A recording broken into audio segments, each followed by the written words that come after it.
অন্যদিকে বারুইপুরের অশান্তি গণপিটুনির যে ঘটনা, সেই ঘটনায় গ্রেফতারি বেড়ে হয়ে দাঁড়ালো 37।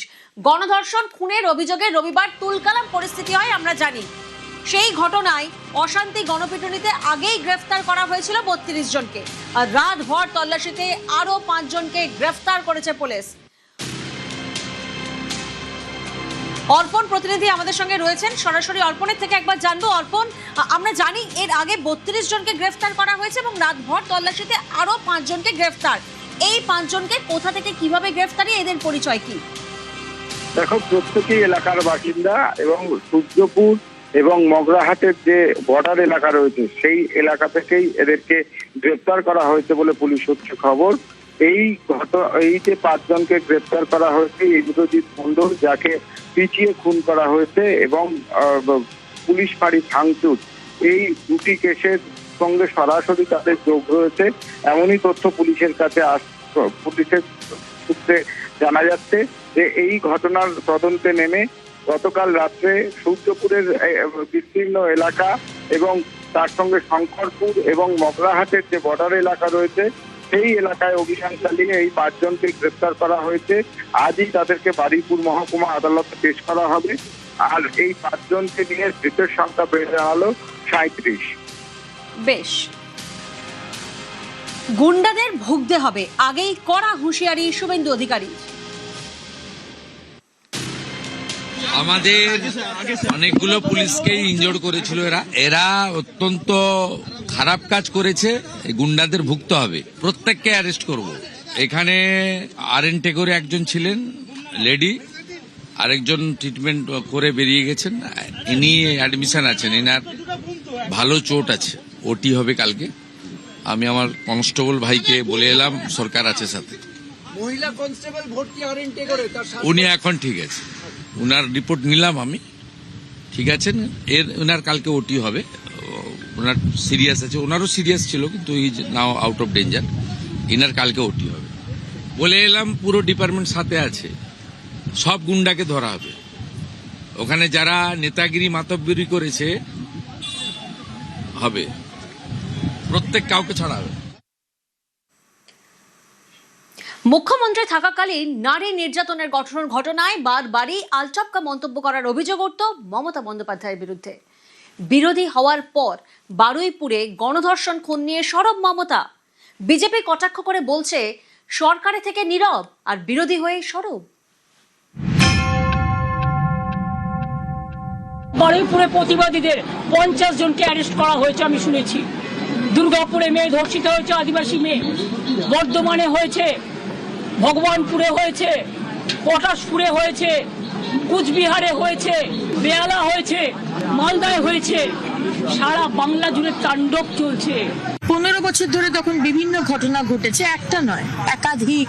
তখন তো পাঠালেন না কোনো প্রতিনিধি দল, তখন তো মণিপুরে পাঠিয়েছিলেন, উন্নাওতে পাঠিয়েছিলেন, তখন তো হাতরাসে পাঠিয়েছিলেন, তখন আজি করে কেসটাকে ধামাচাপা দিয়ে গুবলেট করে দেবার চেষ্টা করেছেন, তখন আক্সিরকে ভিকটিমকে অপমান করেছেন।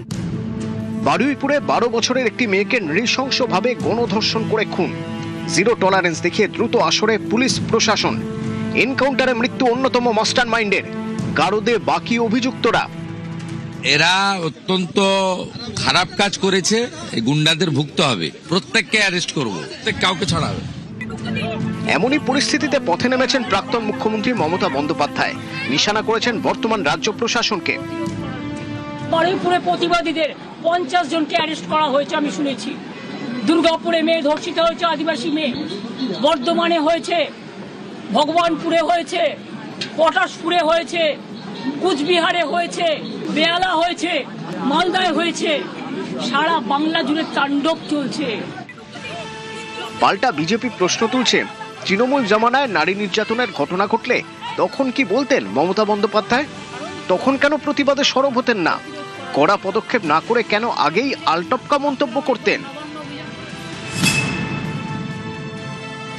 পার্ক স্ট্রিটে গণধর্ষণ, তৎকালীন মুখ্যমন্ত্রী মমতা বন্দ্যোপাধ্যায় বলেন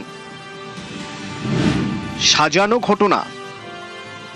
মুখ্যমন্ত্রীর মতামতের বিরুদ্ধে গিয়ে তদন্ত চালিয়ে রাজরোষের মুখে পড়েন সে সময়ের লালবাজারের গোয়েন্দা প্রধান দময়ন্তী সেন। 2012 সালে কাটোয়াগামী ট্রেনে এক গৃহবধূকে ধর্ষণের অভিযোগ ওঠে। এ নিয়ে তৎকালীন মুখ্যমন্ত্রী মমতা বন্দ্যোপাধ্যায় বলেছিলেন, ওই মহিলার পরিবার সিপিআইএম করে।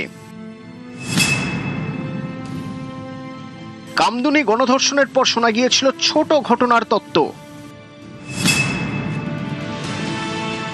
এত 10 কোটি লোক, কোথাও যদি ছোট একটা ঘটনা ঘটেও সেটাকে আমরা সমর্থন করি না, নিন্দনীয় আমি সবসময় করি।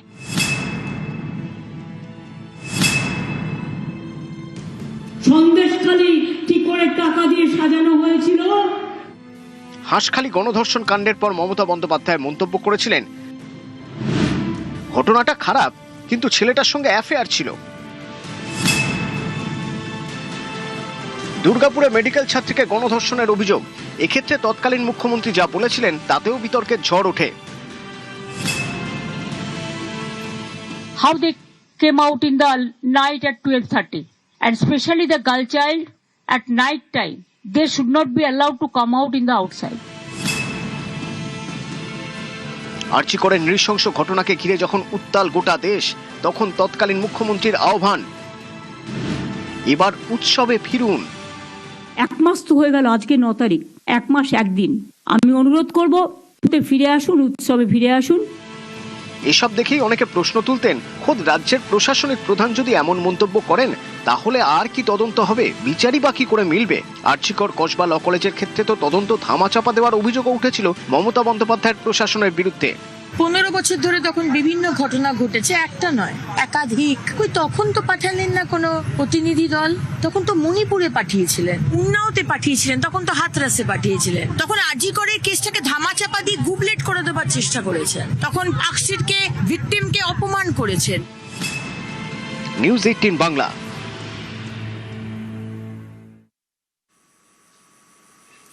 দাঙ্গাকারীরা নাকি প্রতিবাদী, যারা আইন ভাঙলো তারা আপনার ভাষায় প্রতিবাদী। মমতা বন্দ্যোপাধ্যায়কে নিশানা শুভেন্দু অধিকারী। যাদের প্রতিবাদী বলছেন তারা গণপিটুনি দিয়ে মেরে ফেলেছে, নাম পরিচয় দেখে চিহ্নিত করে গণপিটুনি, নিরাপরাধ ছেলেকে বাড়ি থেকে ডেকে মেরেছে, ভিড়ে লুকিয়ে সংঘবদ্ধ অপরাধের দিন শেষ। সোশ্যাল মিডিয়ায় মমতাকে কড়া আক্রমণ শুভেন্দুর।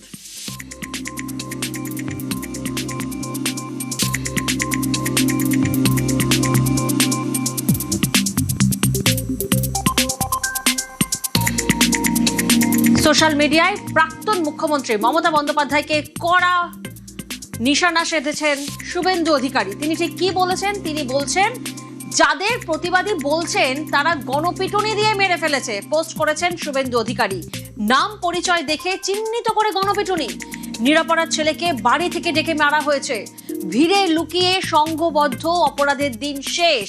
সোশ্যাল মিডিয়ায় মমতাকে কড়া আক্রমণ শুভেন্দু অধিকারীর। ঠিক কোন প্রেক্ষিতে এই পোস্ট?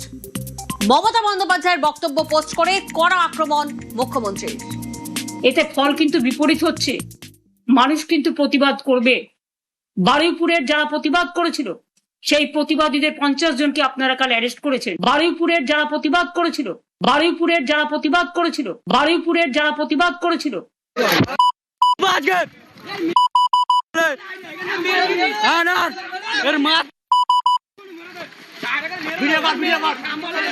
ভিডিও করবি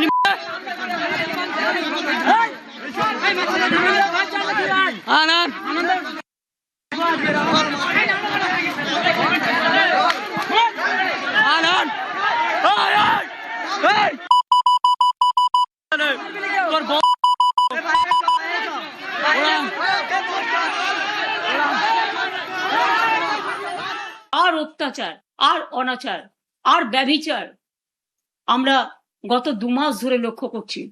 আর কতদিন, আর কতদিন, আর কতদিন, আর কতবার, আর কতবার, আর কতবার অপেক্ষা করারও তো একটা লিমিট আছে। আপনারা কি চান আমাদের কন্ট্রোল করতে? আপনারা আমাকে নজরবন্দি করে রেখে দিয়েছেন, প্রায় বেরোতেই দিচ্ছেন না, গাড়ি যাতায়াত করতে দিচ্ছেন না, আমাদের কোনো গাড়ি। অন্যদের অ্যালাউ করছেন বিজেপিকে উইদাউট পারমিশন। কি করে তাদের বাইক মিছিল অ্যালাউ করে আমার বাড়ির সামনে আমার পিতা মাতা পুরো সব তুলে গালিগালাজ এবং নানা রকম ভূমিকা করা হচ্ছে। তাণ্ডব চালানো হচ্ছে, আর আপনারা স্পেশাল ব্রাঞ্চের লোকেরা আনঅফিসিয়ালি তাদের অ্যালাউ করছেন, লোকাল পুলিশ অ্যালাউ করছেন। আমার অনুরোধ থাকবে, প্লিজ এগুলো করবেন না, এতে ফল কিন্তু বিপরীত হচ্ছে। মমতার এই বক্তব্য পোস্ট করে কড়া আক্রমণ করেছেন শুভেন্দু অধিকারী। তিনি কি লিখেছেন? তিনি লিখেছেন, দাঙ্গাকারীরা নাকি প্রতিবাদী, নিজে হেরেছেন এবং আপনার দল চূড়ান্তভাবে হেরেছে। পোস্ট করেছেন শুভেন্দু অধিকারী। নিজের দল আসল নকলের লড়াইয়ে জর্জরিত ও নাজেহাল, তবু আপনার কোনো পরিবর্তন হয়নি। সীমাহীন তোষণ, মিথ্যাচার আর উস্কানি, এই তিনটি বদ অভ্যাস আপনার আর গেল না। শুভেন্দু অধিকারী তিনি পোস্ট করেছেন, এখনো পরিবর্তন এলো না আপনার মধ্যে। আপনার বক্তব্যে আপনি যাদের প্রতিবাদী আখ্যা দিচ্ছেন তারা একজন নিষ্পাপ নিরপরাধ ছেলেকে বাড়ি থেকে ডেকে নিয়ে এসে শুধুমাত্র নাম পরিচয় দেখে চিহ্নিত করে নির্মমভাবে গণপিটুনিতে মেরে ফেলেছে। এই উচ্ছৃঙ্খল লোকেরা যারা পুলিশের গাড়ি চালালো, যারা পুলিশকে মারলো, রেল লাইন উপড়ে ফেললো, বিশৃঙ্খলা করলো, আইন শৃঙ্খলা ভঙ্গ করলো, এলাকার শান্তি বিঘ্নিত করে অশান্তি ছড়িয়ে দেওয়ার চেষ্টা করলো, তারা আপনার ভাষায় প্রতিবাদী। শুনে রাখুন, নতুন পশ্চিমবঙ্গে যেমন ধর্ষণকারী, নারী ও শিশুদের নির্যাতনের মতো ঘৃণ্য অপরাধের সঙ্গে যুক্ত ব্যক্তিদের রেয়াত করা হবে না, কঠোরতম শাস্তি দেওয়া হবে, ঠিক তেমনই বর্তমান সরকারের আমলে কোনো নিষ্পাপ নিরপরাধীকে পিটিয়ে মারার অপরাধে যুক্ত সকল অপরাধীদেরও ভারতীয় ন্যায় সংহিতার বিধান অনুসারে আইনি ব্যবস্থার মধ্যে এনে কঠিনতম শাস্তি দেওয়ার ব্যবস্থা এই সরকার করবে। ভিড়ের আড়ালে লুকিয়ে থেকে সংঘবদ্ধ হয়ে অপরাধ ঘটানোর দিন শেষ। শুভেন্দু অধিকারী তিনি পোস্ট করেছেন, আইনি উপায়ে এমন অপরাধীদের শেষ দেখে ছাড়বে এই নতুন সরকার।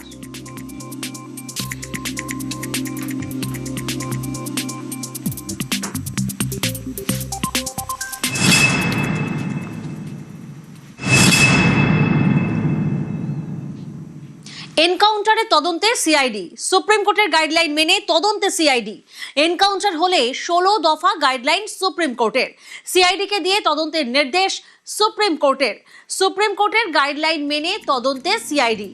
বারুইপুরের এনকাউন্টারে তদন্তে বা সিআইডি, দক্ষিণ 24 পরগনার বারুইপুরে এনকাউন্টার তদন্তে তাই দক্ষিণ 24 পরগনার জেলা পুলিশ নয়, নিরপেক্ষ তদন্তের জন্য সিআইডি কে দায়িত্ব।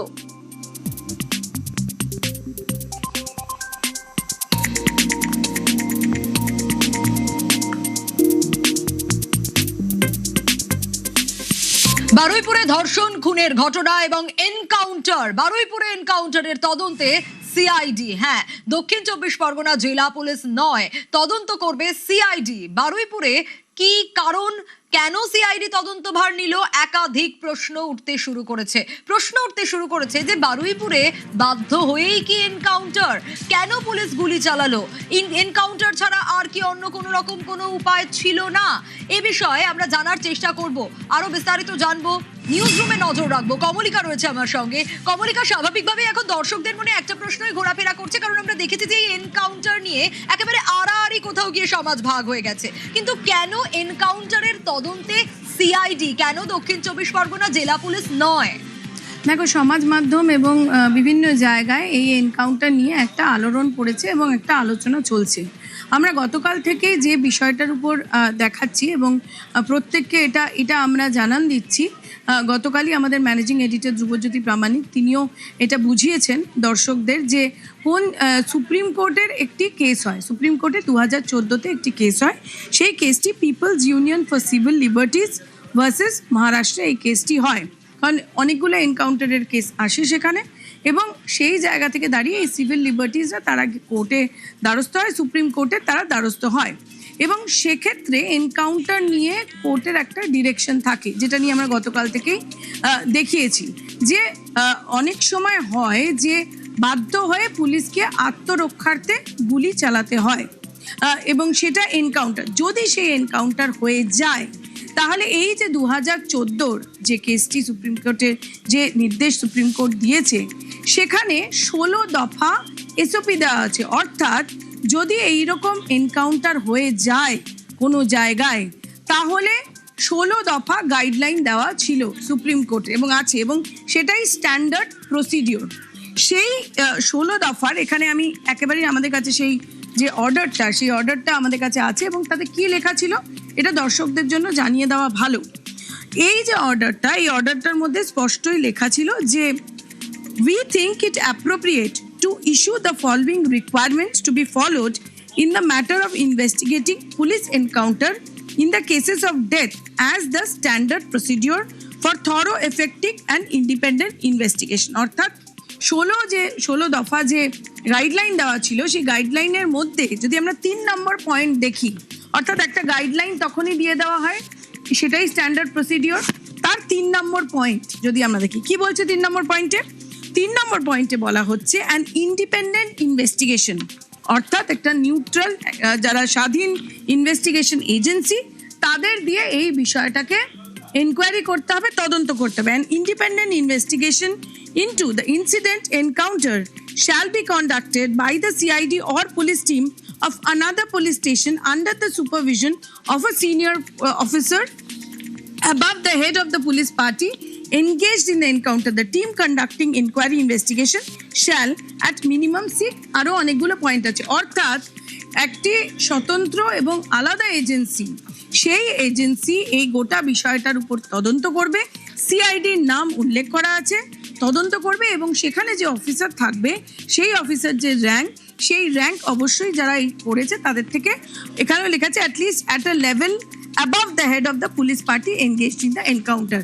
সুতরাং এই জিনিসটা ফলো রাজ্য সরকার যেটা করছে, সেটা একেবারেই কিন্তু মনে হচ্ছে যে এই যে সুপ্রিম কোর্টের যে নির্দেশ, সেই নির্দেশে যে নির্দেশিকা দেওয়া হয়েছিল, যে 16 দফার নির্দেশিকা দেওয়া হয়েছিল, তাকেই ফলো করা হচ্ছে। এবং আমরা সেটা বার করেছি, সেটাতে আমরা গতকালও এই জিনিসটা বলেছিলাম যে সুপ্রিম কোর্টের নির্দেশ কি রয়েছে, কোন জায়গায় এনকাউন্টার হয়ে যেতে পারে, এবং সেই জায়গা থেকে দাঁড়িয়ে কি কি 16 দফা যে এসওপি আছে, কোন কোন কি কি জিনিস ফলো করতে হবে।